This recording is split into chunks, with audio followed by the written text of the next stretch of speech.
So, do you find that you are stressed out quite a lot? You're quite tense, or that you're very reactive in situations that you feel are frustrating? Then, with these 5 easy tips, you can let go of all that frustration and anger. You can stop being so reactive. So, if you want to find out what they are, then keep watching. Hi, my lovelies. Welcome if you are new here. My name is Hetty, and on this channel, we discuss the law of attraction and how to create a positive mindset to manifest the life of your dreams. If you haven't already, then please hit the subscribe button and turn on your notifications so you can see more positive content like this. And now today's video is going to be all about how to let go of frustration and anger and how to start being more chilled. One of those people who's like, yeah, don't care, like that's fine, nothing affects me and my vibe. I'm still gonna have a good day. So, what are the 5 tips for letting go of anger and frustration? Now, I will admit that I used to be a very reactive person. I used to find it very difficult to control like my anger in a situation, and I used to go from 0 to 100 very quickly. And that was just the environment that I grew up in. I grew up with my dad, and not blanketing everyone with this, but men tend to project their emotions in an angry way instead of, an emotional way or an upset way, more like women. So my dad was very reactive, and I picked up those traits from him from a very young age, and we are very similar in that way. We were very reactive to things, and I've actually learned how to control that now, how to let that go, how to not let people's reactions and frustrating situations affect me so much in the moment, and to actually take a step back and think, okay, I am actually going to just let this unfold, not let it affect me, not take it personally. So the first tip I have, if you are in a situation that is pretty immediate, and it might be right in front of you, or it might be on a message that you've received, or it might be something through an email at work, and you're feeling very frustrated and you don't know how to react, and you just want to send that really angry email back. You want to just shout back in someone's face. My first tip is the 3-second rule. So with this rule, before you reply, take 3 seconds in your mind, count to 3, and just think, what is it I am about to say? In those 3 seconds, you'll be able to distinguish if what you're about to say is going to create more of a negative response, or what you're going to say is just going to let it go and be in more of a chilled response. So count to 3 in your head before you respond to anything that someone has maybe said that might be quite frustrating. Allow yourself to think of the consequences of what you're about to say, and it will actually create that space so that you aren't so reactive, and that you actually think instead of just being hot-headed and say something you then later regret. It gives you that space to actually think about what you're about to say. Now, the second tip that links in with that is breathing. So breathing is the life force of how we all live. Obviously, if we didn't breathe, we wouldn't be alive. Breathing is such an amazing way to calm ourselves down, especially when we're feeling frustrated or angry. So I would advise, along with the 3-second rule, to take a big, deep inhale through your nose. Let it all out through your mouth. And just, you feel all of that energy and that rage that's maybe built up inside you just deflate. You can do this a few times if you feel like you need to just take a second to breathe before you actually react to anything, before you say anything back. And honestly, once you've done that, it releases a lot of that tension and that stress inside you before you react, and you won't react in such a hot-headed way.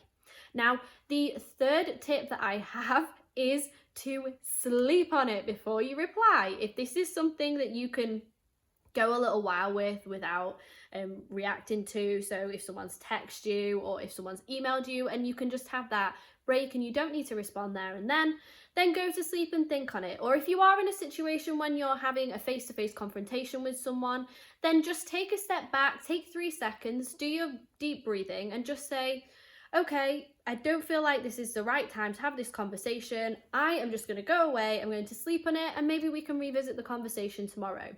Now, how sleep works is its main function is to process our emotions. So when we have had everything happen to us in a day, we go to sleep, and our dreams are there to actually process and make sense of what has happened. So I guarantee when you wake up in the morning, you will not be feeling as reactive or angry or frustrated to that situation as you have previously. Now, this is a really, really amazing tip that I have used, because a lot of the time when we react in anger and we then have like a big blowout, a big argument, or we say something we don't mean, when we go to sleep and we wake up in the morning, we usually regret it and we feel terrible about it because we've realized our emotions have been processed and we've realized we didn't need to react in that way. So going to sleep is a huge one. If you can have that time and you can say, I'm going to have the space, and just go to sleep, and then we can revisit it tomorrow when we're both in fresher minds as well. And that's the best way to then process everything, think about what you want to say, and respond in a calm way. Honestly, it really, really does work. I've done this many times. I've been in an argument. I've just stopped and thought, not in the right mind frame to have this right now. I'm going to go to sleep on it, see how I feel in the morning. And then I'll revisit it then. If I still need a few days, go to sleep a few more times and then respond in a few days. You don't have to feel like you have that pressure of responding to something in a reactive way immediately. It's always best to respond from a place of positivity and calmness when your mind is clear, because when we are in anger and frustration, often our thoughts are just racing all around. It brings up other deep emotions that we may not even have about that person or that thing, but it kind of triggers something in your past, and then you're like very reactive, and maybe sometimes you're very nasty and you don't actually mean it.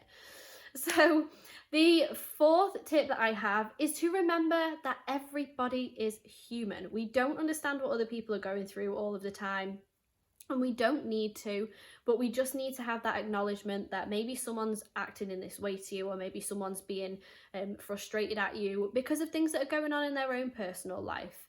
And you might not know what is going on behind the scenes, but it can create people to react in you in a negative way when maybe you've not even done anything like that yourself, and you haven't, been particularly negative or frustrated at them. So just remember, everyone is human and everybody has these days, and that is why it's best to take a step back, not respond in a reactive, negative way, because that can just exacerbate the problem, and just understand that those people will then most likely go away if they've been angry or confrontational with you, and they will also do the same and process their emotions and come back, and they might actually then say sorry before you've even responded. So remember, everyone is human and we all have these days. Fifth tip I have is to move your body around physically. So if you can, in the moment when you receive these messages that are maybe frustrating or negative for you, or someone is confronting you, just leave a situation and try and move your body around. Get that energy flowing, get that energy out, go to the gym, go for a run, go for a walk, whatever it is. It's great to get outside doing this as well, and just release that stress and tension and frustration physically. If it builds up in your body, then that's when we feel like we need to explode, and that's why people sometimes really explode, because they've been holding on to all this stagnant energy for so long, building up that frustration and anger, and if they just moved around and let it out, it would not come out so explosive and reactive.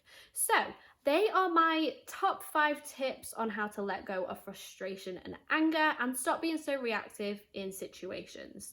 So I hope you have enjoyed this video. I hope you found these tips useful. If you have liked this video, then please hit the like button and hit subscribe if you haven't already. Turn on your notifications so you can see more positive content like this on how to improve your life and manifest the life of your dreams. And until next time, please keep spreading the positive vibes and love, and I will see you soon. Mwah!